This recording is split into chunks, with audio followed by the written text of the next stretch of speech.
नमस्कार दोस्तों, मेरा नाम विक्की सिंह है और आप इस समय गोरखपुर पोस्ट देख रहे हैं। लोकसभा चुनाव का आखिरी चरण गोरखपुर में मतदान 1 जून को होना है और 4 तारीख को मतगणना है। 1 जून को मतदान होना है और ऐसे में गोरखपुर के इंदिरा बाल विहार में मेरे पीछे कुछ लोग देख पा रहे होंगे, कुछ बच्चे हैं और ये सर हैं। यहाँ पे नुक्कड़ सभा का आयोजन, नुक्कड़ नाटक का आयोजन किया जा रहा है जो मतदान के लिए जागरूकता का है। आखिर आज़ादी के 75 साल बाद इस तरीके का नाटक करके लोगों को संदेश देने की कोशिश की जा रही है कि मतदान करने मतदान स्थल पर ज़रूर पहुंचिए। सर, आज़ादी के तकरीबन 75 साल हो गए, क्यों ऐसे ज़रूरत आन पड़ी कि भाई अब लोगों को इस तरीके से जागरूक करना पड़ रहा है? आज़ादी के 75 साल बाद कोई मतदान के प्रति क्या जागरूक नहीं है? सर, जागरूक सब लोग हैं, लेकिन इसे अपने मौलिक अधिकार के तहत कि हमारी यह मौलिक अधिकार के अंतर्गत आता, हमें इसे बिल्कुल प्रयोग करना ही चाहिए। इसको लोग फॉलो नहीं करते हैं। जागरूक हर आदमी चाहता है कि मैं मतदान करने जाऊं, लेकिन उसको अपने फंडामेंटल राइट में इम्प्लीमेंट नहीं कर पा रहा है। इस अवेयरनेस को लाने के लिए लोगों को कि भाई मत देना आपका बहुत ही अति आवश्यकताओं में से आता है। इसलिए इन सभी चीज़ों की आवश्यकता समय समय पे क्रमशः बदलती रहती है। कभी नुक्कड़ नाटक के माध्यम से, आज सोशल मीडिया पे ट्रेंड आ गया है, इलेक्ट्रॉनिक मीडिया के माध्यम से वीडियो बना करके लोगों को अवेयरनेस करने के लिए, ताकि वो कुछ लोग जो ऐसे 40% या 45% के करीब संख्या है, वो लोग भी घरों से निकलें। अगर उसमें से 20% भी निकलते हैं तो हमारा मतदान प्रतिशत कम से कम 70 से 75% तक होने की संभावना हो जाती है। अच्छा, बीते कुछ समय में देखा गया है कि मतदान प्रतिशत में थोड़ी कमी आई है। पिछले बार के लोकसभा चुनाव के अगर मद्देनजर देखा जाए तो पिछले 4 चरण की जो वोटिंग हुई है उसमें मतदान प्रतिशत थोड़ा सा कमी आया उसमें। तो क्या इस प्रकार के जो नाटक किए जाते हैं, इसमें क्या लोग इससे प्रभावित होते हैं? बिल्कुल प्रभावित होते हैं। और जो पहला फेज जो आपका आया कि जिसमें सबसे कम आया, जहाँ तक मैं समझ पा रहा हूँ, पहले और दूसरे फेज में हीट वेव सबसे प्रमुख कारण रहा। धीरे धीरे जैसे मौसम वेदर उनके समपक्ष में होता चला गया, मैं आपसे पहले ही कहा ना कि लोग अपने नेसेसरी चीज़ों को इसको नहीं समझ पाते हैं कि नहीं, हमें वोट देना ही चाहिए। अगर कोई ऐसा हो कि नहीं, हम नहीं देने जाएंगे तो हमको इस चीज़ से रोक दिया जाएगा, तो सभी लोग कतारबद्ध हो जाएंगे, क्योंकि ऐसा प्रतिबंध तो है ना। कई नागरिक के मन में एक थोड़ा सा परसेप्शन बना हुआ है, माइंडसेट बना हुआ है कि हमारे एक वोट से क्या होने वाला है। उनके लिए कुछ संदेश? सर बिल्कुल, एक वोट से सरकार बनती है, बिगड़ती है, स्वस्थ सरकार का निर्माण होता है। अच्छे जो वोटर हैं, जो सभी वोटर हैं, जो अच्छे प्रत्याशी हैं, वो जीतते हैं। इसलिए मैं आप सबसे अपील करूंगा, जिला निर्वाचन अधिकारी व शहर विधानसभा ऑफिसर 322 की तरफ से मैं अभिषेक पांडे सह प्रभारी आप सभी से अपील करूंगा, आपके न्यूज पोस्ट के सभी दर्शकों से अपील करूंगा कि वो अपने घरों से निकलें, 1 जून को अपने मत का प्रयोग अवश्य करें। तो ये आपकी टीम है? ये नुक्कड़ नाटक की टीम है, जिसको प्रायोजक एस्प्रा के द्वारा किया गया है। अच्छा। आप देख सकते हैं। और संस्थाओं, तो ये हर चुनाव में आपके साथ? हर चुनाव में ये लोग अपना आके आते हैं। बड़े शहर के व्यवसायी संवर्ग जो होता है, वो लोग हमेशा कुछ न कुछ शहर के लोगों को जागरूक करने के लिए एक्टिविटी करते रहते हैं, जिसके तहत ये कार्यक्रम का शुरुआत हुआ। आपको एक सबसे ज़रूरी सूचना बता दूँ कि आप सभी के घरों में एंड्रॉयड फ़ोन होगा। एंड्रॉयड फ़ोन पे इलेक्शन कमीशन ऑफ इंडिया ने एक ऐप दिया हुआ है जिसका नाम है वोटर हेल्पलाइन। वोटर हेल्पलाइन को जैसे ही प्ले स्टोर में जाकर के हम डाउनलोड करते हैं, आपको मैं बताऊं, फॉर एग्जांपल कि अगर मतदाता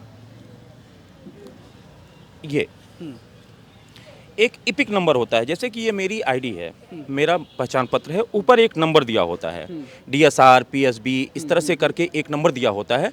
उस सिस्टम में जाकर के जैसे ही वो इंटर मारेंगे, उनका पर्ची, मतदाता पर्ची जो होती है कि उनको किस बूथ पे, किस कमरे नंबर में, कहाँ जा कर के वोट देना है, वो पूरा डिटेल आ जाएगा। यानी अब ये बहाना तो बिल्कुल ना चल सकता है कि मेरे घर पर्ची नहीं आई, मुझे मालूम ही नहीं कि मुझे वोट देने कहाँ जाना है। तो आईडी कार्ड लेके जाएंगे और आईडी कार्ड अपने घर में ही रखें, आईडी कार्ड अपने घर में ही रखें, अपने एंड्रॉयड फ़ोन पे वोटर हेल्पलाइन एप्लीकेशन डाउनलोड कर लें। उस पर ये DSR करके नंबर होगा, या उनका जो भी अलग अलग सबकी आइडेंटिटी नंबर होता है, उस नंबर को जैसे ही वो इंटर करेंगे, इमीडिएट उनकी मतदाता पर्ची खुल करके उनके मोबाइल पे आ जाएगी। उसका स्क्रीनशॉट लें कि क्रमांक नंबर 81 पे है, कमरा नंबर 3 पे जाना है, 1 तारीख को मतदान करना है, सब कुछ डिटेल उसमें आ जाएगा। तो ये अभी कितने जगहों पे आप लोगों ने कर चुका गोरखपुर? अब तक हमारा कुल 29 जगहों पर हो चुका है। प्रतिदिन हम लोग 7 से 8 स्थानों को कवर कर रहे हैं। डेली 80 वार्ड, 80 जगह हमारा लक्ष्य है। ज़्यादा से ज़्यादा मतदान हो इस जागरूकता के माध्यम से। इसके अलावा शहर निर्वाचन अधिकारी द्वारा 4 वीडियो का निर्माण कराया गया है मतदाता जागरूकता के लिए, जिसमें ब्लाइंड लोग, प्रेग्नेंट लेडी या एलीट वर्ग जो खास करके मतदान देने नहीं जाता है उनके लिए भी बनाया गया है, जिसका प्रसारण 22 तारीख से सभी सिनेमा घरों में शुरू हो जाएगा। और नगर निगम के माध्यम से भी यह एलईडी स्क्रीन जो लगाई गई है उन सभी स्थानों पर उन सिनेमा का प्रसारण शुरू हो जाएगा। नुक्कड़ नाटक की भी रिकॉर्डिंग जिला शहर विधानसभा निर्वाचन अधिकारी द्वारा कराया गया है, उसका भी प्रसारण 22 तारीख से 23 तारीख से इन नगर निगम के एलईडी पे शुरू हो जाएगा, ताकि लोग अपने घरों से निकलें और ज़्यादा से ज़्यादा अपना मतदान करें। चलिए लोगों से थोड़ा सा बात कर लेते हैं। क्या नाम है आपका बहनी? संजना चौधरी। कितना एज हुआ? 19 हो गया। आपका? 18 साल। 18 साल हो गया। क्या नाम है? नीतू दिसाद। दिव्यांशी वर्मा। 18 हो गया? हाँ 18। आपका भी? राजनंदिनी 19 हो गया। अच्छा, तो आप लोग भी 18 प्लस होंगे? हाँ 18 प्लस होंगे। ये बताइए, जब लोगों के बीच जा रहे हैं तो कैसा रिस्पांस मिल रहा है? जब इस तरीके की प्रतिक्रिया कर रहे हैं तो लोग क्या हंस रहे हैं या फिर जागरूक हो रहे हैं? क्या कुछ परिणाम मिल रहा है? नहीं, हमारे नुक्कड़ नाटक को देखकर ऐसा कुछ नहीं है कि हम कुछ नया कर रहे हैं, हम वही बता रहे हैं जो उनको पता है, बस उसके प्रति जागरूक कर रहे हैं। लोग आ रहे हैं, घर से बाहर निकल रहे हैं, इंटरटेन हो रहे हैं, चीज़ों को समझ भी रहे हैं और उस पर अपने विचार भी कर रहे हैं कि हमें ये करना चाहिए। बट जो हम नुक्कड़ नाटक कर रहे हैं, अप्रिशिएट कर रहे हैं लोग आपको? हाँ बिल्कुल अप्रिशिएट तो कर ही रहे हैं, उसमें नहीं कोई कसर। बट ये है हमारा मुद्दा, ये है हमारा ये उद्देश्य है कि हमारे नुक्कड़ नाटक से प्रभावित होकर वो घर से निकले। सबको पता है मतदान करना बहुत ज़रूरी है, सबको पता है उनके एक वोट का कितना महत्व है, लेकिन बात ये है कि वो घर से निकलें। अच्छा, शहर में आप लोग को लगता है शहर में ज़्यादा लोग मतदान करते हैं गांव की अपेक्षा? गांव में कम लोग मतदान करते हैं, ऐसा आपको लगता है? हाँ शहर में तो ज़्यादा ही करते हैं एज़ कम्पेयर टू गाँव वाले। तो गाँव वाले के लिए कुछ खास स्पेशल मैसेज देना चाहेंगे? गांव वालों के लिए हाँ, क्योंकि वो बेसिकली जैसे लड़कियों के लिए बेसिकली ये होता है कि घर से वो बाहर नहीं निकल पाती हैं, तो उन लोगों के लिए मैं ये कहना चाहूँगी कि मतलब घर से बाहर निकल के वो वोट देने ज़रूर जाएं। तो कुछ चीज़ें ऐसी तैयार की हैं जो सुना सकें लोग?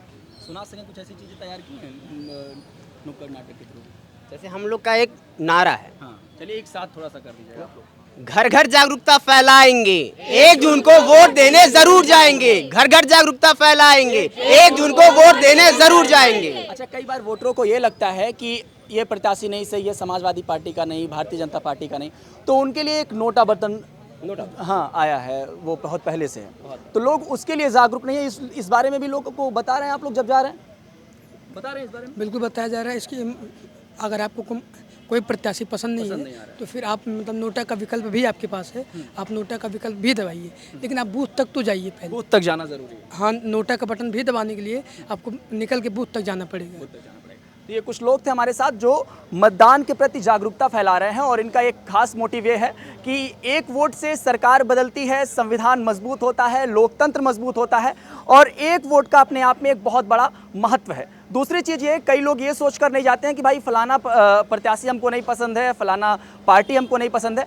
उनके लिए एक खास मैसेज ये है कि नोटा एक बटन होता है, आपके पोलिंग बूथ पे जब जाएंगे तो जो ईवीएम होता है उसमें नोटा एक बटन होता है, उसमें आप उस बटन को आप दबा के कहीं ना कहीं अपनी भागीदारी जो है इस लोकतंत्र के पर्व में अपनी भागीदारी को प्रदर्शित कर सकते हैं। तो आप अगर जागरूकता के लिहाज से कहा जाए तो आप जरूर 1 जून को जाइए, मतदान करिए, ताकि एक मजबूत लोकतंत्र का निर्माण हो सके।